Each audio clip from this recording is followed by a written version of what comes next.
Alright, so today's piece is the Sonata for two pianos and percussion by Bela Bartók from, I think, 1938, around there. Here's the score. Boozy and Hawks, coil bound. I probably spent too much on this thing, like $30, but had it for a long time. It's got these stamps on it. I guess it was in some sort of central library at some point in the Christine Moore collection. No idea where that is. Yeah, there's some front matter. The back lists a bunch of classical composers and then their modern works. You can see there's Bartók, Bloch, Bridge, Britten, Copeland, Elgar, Finzi, Holst, Kodai, Prokofiev, Rachmaninoff, Rimsky-Korsakov, Webern, and Rafe von Williams. And then a bunch of lesser composers. So this piece is one of the first pieces to use a percussion diagram, which is now sort of like a hallmark of contemporary music. The full instrumentation is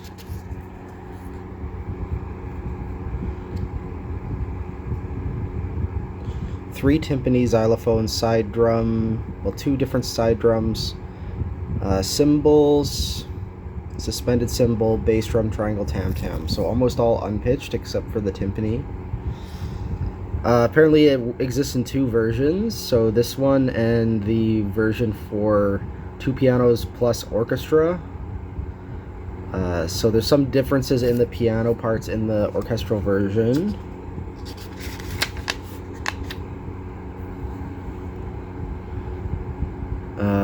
Yeah, if performed in this chamber version, one of the pianists should function as the ensemble leader.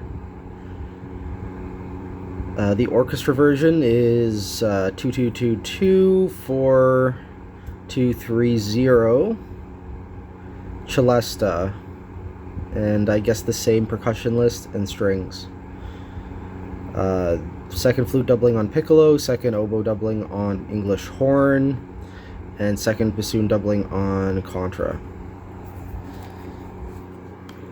The first performance of this piece was in Basel, January 16th, 1938. I was right. At the 10th anniversary concert of the Basel group of the Swiss section of the International Society of Contemporary Music. So this is a really early ISCM piece. It's just kind of interesting because ISCM still does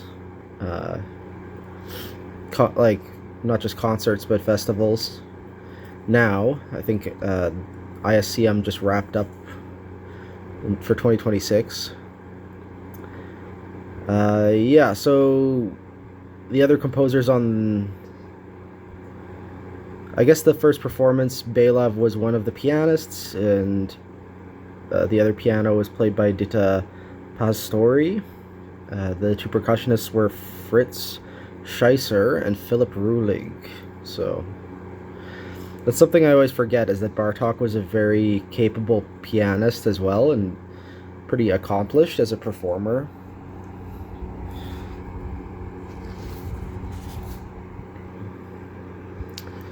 I guess there's some more performance notes here. The bass drum is to be played with a double-headed stick, the triangle to be played with metal beater, thin wooden stick, heavy metal beater. The cymbals are to be played with a timpani stick with the heavy end of a side drum stick, and with a wooden stick, and then also with the blade of a pocket knife. The side drums are to be played with the usual sticks. However, like, the volumes of the two drums should be equalized as much as possible. So you may have to use lighter sticks on the one with snares. Those two side drums, it looks like, are over here. right? Those are the timpani. Experience has proved that 2 skilled players are sufficient for the whole percussion part. So he doesn't, I guess he doesn't specify, he leaves it open, so you could have multiple, like 4 percussionists or just 1, but 2 is recommended, and that's how it's usually played, I believe. So yeah, bass drum underneath a xylophone, I guess. I didn't notice a xylophone in the percussion list, but those are cymbals on a table back there. Your triangle is suspended, as well as your tam-tam and cymbal. So there's a bunch of suspended stuff back here. And another suspended cymbal over here. So this is kind of differing a little bit from the percussion list, but I'll let it slide, I guess. So yeah, that's what the start of the score looks like. It's kind of fun to have this as a pocket score. I think it's 3 movements, kind of like a concerto. Let me double check that.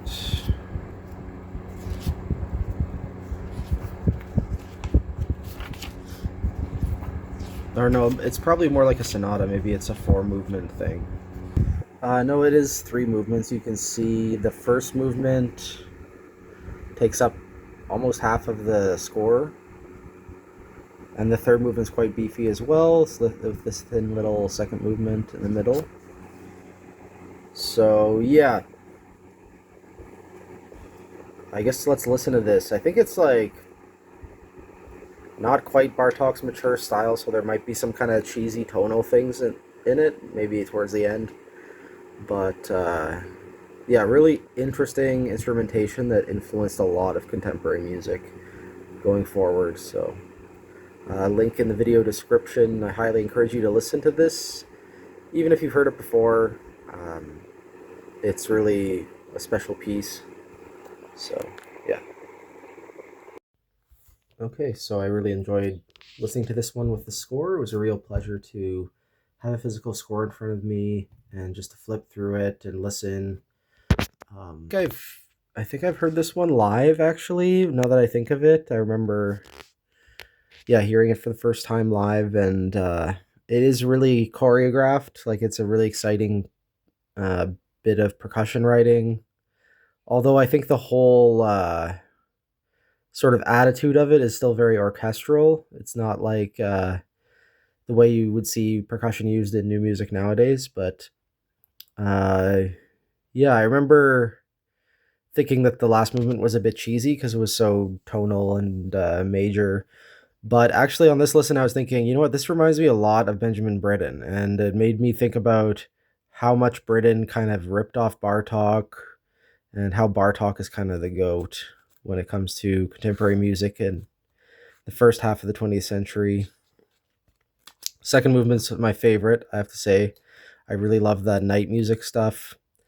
And yeah, reading a little bit of the context of the performance actually helped my listening, because I was listening and paying attention to special attention to the first piano part and being like, oh yeah, that's something Bartók wrote for himself to play.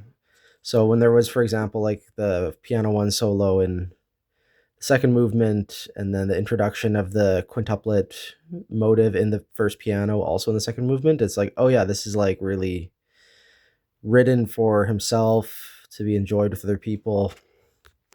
Um, One other thing that stuck out to me, the triangle is saved until the third movement. I think that's really cool. Correct me if I'm wrong, but I'm pretty sure that's the only time it gets really featured. And yeah, it's kind of like um, some of the themes reminded me of his fifth string quartet, but it's not as structured as that string quartet, right? It's not like so dense with ideas and form. This is kind of more loose. It's like just gonna write a sonata form thing as long as I can, and then 2 fun other little things. And yeah, so that was Sonata. Add it to my sonata playlist of sonatas I have going on, and that is it for the piano duo, piano duet kind of series. I had a lot of fun with this one. Kind of a busy week personally, so a lot of shorter vlogs going through these, but yeah, there's definitely some bangers in there. I'm glad I separated it from the solo piano series because it is a totally different beast. Um, and also piano four hands and piano duo. I thought they would go well together. They're actually very different, I realized. And I guess like this little series, I was appreciating that difference, that difference between the two genres. So tomorrow we will jump into something completely different.